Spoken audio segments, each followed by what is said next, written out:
In this video, we'll talk about a couple more tests for finding zeros of polynomials. For our first test, it's called Descartes' rule of signs, named after the mathematician who we get the word Cartesian, as in Cartesian coordinates, from. And what this does is it uses a variation in sign, which really just means that two consecutive non-zero coefficients have opposite signs. So you change your sign as you move along the polynomial. And we use this to analyze the number of real zeros of a polynomial. So this is how it works. If you have this polynomial with real coefficients, and you know that the last coefficient is non-zero, you need that first. Then we know that the number of positive real zeros of f is either equal to the number of variations in sign of f of x, or it's less than that number by an even integer. Okay? So that gives you sort of a gauge of how many positive real zeros you expect. Okay? This can help you with your testing, as we'll see momentarily. The number of negative real zeros of f is either equal to the number of variations in sign of f of negative x, or it's less than that number by an even integer. For example, applying 1 real quickly to this, we would see that this has how many variations in sign? Well, that's 1 variation, 2 variations, which means this has, for positive real zeros, the number of positive real zeros is either 2, because there's 2 variations of sign, or it's an even integer less than that, right? So it could be 0 as well. If you plug it, well, we'll see 2 momentarily applied. Let's do an example. Let's determine the possible numbers of positive and negative real zeros, that's redundant, of 3x cubed minus 5x squared plus 6x minus 4. So solution, f has how many variations in sign? 1, 2, 3. Has 3 variations. So that tells me that the number of positive real zeros is what? It can either be 3, or it could be take 2 off, it could be 1. Okay? If we look at f of negative x, plugging that in, we get negative 3x cubed. Well, let me be a little bit more careful here. We would have 3 negative x cubed minus 5 negative x squared plus 6 times negative x minus 4. Here, if we go ahead and we simplify this down, we would have negative 3x cubed, because the cube preserves the negative. However, the squaring destroys the negative. Here, it preserves it, and there's no negative anyways.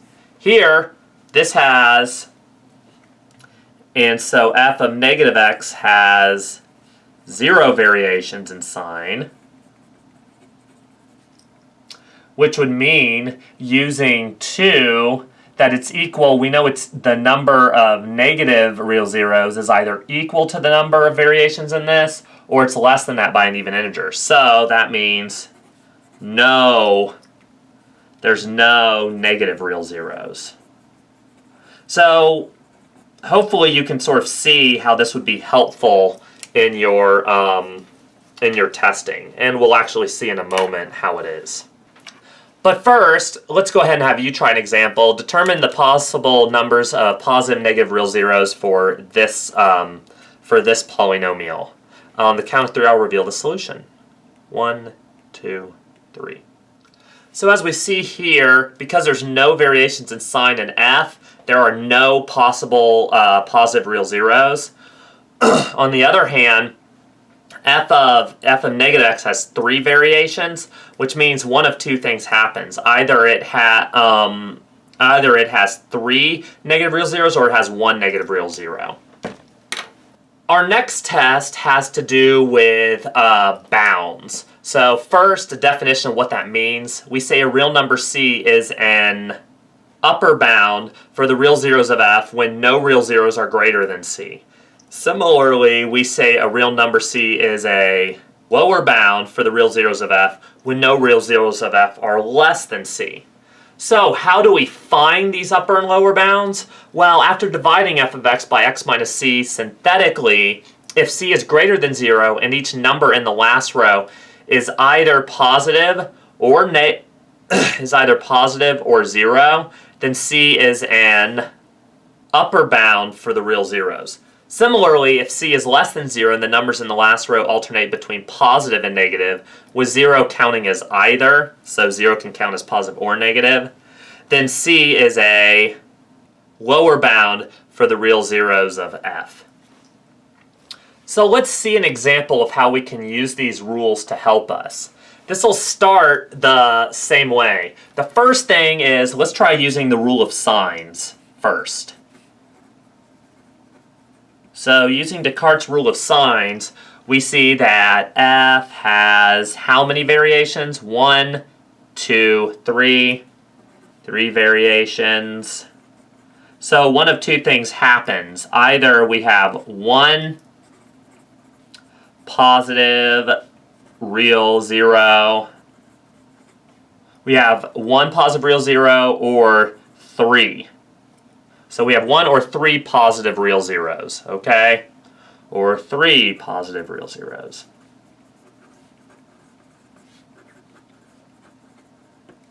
Okay? F of negative x, well actually if you plug negative into there, you'll see that this will stay negative, this will become negative, that'll become negative, but that'll stay negative. So it'll actually have has no variations in sign, which means that there are no negative real zeros. Well now, with that stated, let's go ahead and try plugging in some numbers. Let's go ahead and try to find our possible zeros now. So let's look at our possible rational zeros using the rational zero test. Using the rational zero test, we have that P over Q, our possible rational zeros would be plus or minus, plus or minus 1, 2, 3, or 6 over 2, over 1 or 2. So we have plus or minus 1, plus or minus 2, plus or minus, no, 2 over 6, right? So plus or minus 1, plus or minus 2, plus or minus 1/2. 2 over 2 would already be counted. Plus or minus 1/3, plus or minus 2/3, plus or minus 3. No, not 3/3. 2 over, so we did 1, 2, and 3. Yeah, 1, 2, and 3. So plus or minus 2. So I guess plus or minus 1/6, and then 1/3 we've already counted. So yeah, we should just have these 6 possible. And I say 6 because we know none of the negatives matter, right? Because we know that it has no negative real zeros. So already we've helped shore up our list and keep it smaller, okay? So we really just need to start trying out positive real zeros to see, the positive ones to see if any of them actually work. So starting with 1, if we try 1, plug 1 into f of x to see if it's a 0. If we plug it in, we get 6 minus 4, which is 6 minus, well actually let's just try to divide by it and see if we get a solution. Because this actually helps us with the bounds then. If we plug a 1 in, we get that it is 6, negative 4, 3, and negative 2. 6 comes down, 6, negative 2, positive 2, sorry. Positive 2, 1 and 3 is 3. 1 and 2 is 2, so 5, 1 and 5. So then you get positive 3. But what we know is that, so 1 is not a 0, but it's not a 0 because we didn't get a 0 remainder. However, what we do have is that the last row has all positive entries, okay? What do I mean by the last row has all positive entries? I mean, yeah, this part right here has all positive entries, right? So because of that, I'll say but it is, so when it has all positive entries, that means it's an upper bound, right? Yeah, so it's an upper bound, but it is an upper bound. What does that mean? It means 2 cannot be a 0, so we can skip over that and we don't need to worry about that. So the zeros need to be one of these, okay?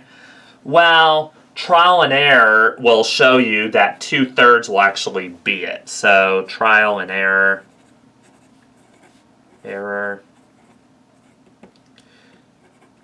we end up with 2/3 being our upper bound. So if you go through and actually factor it out, you would have x minus 2/3 times, and then you get the irreducible 6x squared plus 3 once you factor it out.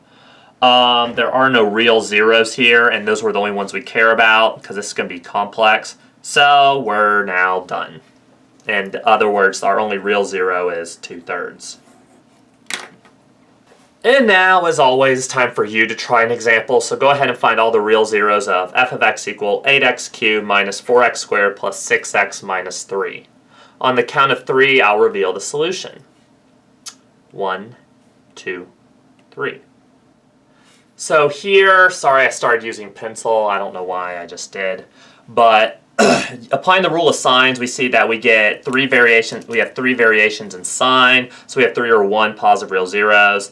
F of negative x has 0 variations in sign, so no negative real zeros. Of course, this problem is actually super easy if you recognize that you can group.